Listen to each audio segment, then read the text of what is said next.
What's going on, everyone? Will Trubshaw and Andrew Fish for IUSTV Sports. March Madness has begun for the women's teams as well in Indiana. Women's basketball getting off to a fantastic start, winning their round of 64 matchup with the VCU Rams 63-32. Complete rout in the end. But Andrew, it looked a lot closer at the beginning of this game.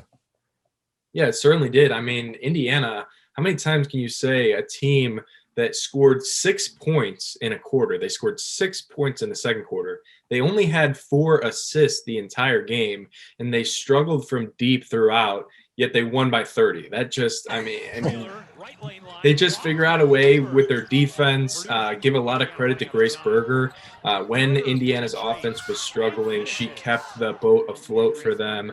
She did a great job of scoring. She was hot early, and it allowed Indiana to kind of settle in, get those nerves out, and then in the second half, they were off and running. They're definitely going to need to play better if they want to beat some of the top-tier competitors in this tournament, but they played well enough, obviously, to beat VCU. They did so, giving them a lot of confidence moving forward to play the winner of Gonzaga and Belmont. And, you know, 4 seeds lose all the time. We just saw it in the same tournament, Arkansas 4 seed losing to Wright State. So it's definitely something that's possible. Indiana avoids that, dominates this one, and moves on. Yeah, indeed. Like you said, the 4 seed is a very vulnerable seed coming in. You can even look at the men's side, Purdue losing to North Texas. Tough loss there for the Boilermakers. We're not too disappointed about that one, though. But again, going back to the women's tournament, like you said, IU, they figured out a way to win. I think a big part of that can be attributed to the turnovers. Just 7 on the game for Indiana. They stole the ball 7 times from VCU. And more importantly, in the second half, when IU had that offensive turnaround, they turned it over just twice in those 20 minutes of play. And in those same 20 minutes of play, they outscored the Rams 41-15. So the Hoosiers really figured it out in that second half. So, to you, what else needs to be improved upon, though, going into the second round matchup between it'll be either Belmont or Gonzaga, outside of, keeping the turnover numbers down, which they excelled at? Right, yeah, you can't expect them to overnight just become a miraculous perimeter offense. But I think that just starting off games better. Another thing that Indiana has struggled with this season, and I think that starts with just getting Mackenzie Holmes involved right away. It seems like the first quarter, Indiana kind of is still trying to figure things out, and then in the second quarter, obviously they struggled in the second quarter today. It was more the second half, but in the second quarter, third quarter, they figure out if we're going to win this game, we're going to need Mackenzie Holmes to get going, and they started to do that. She needs to have a lot more shot attempts.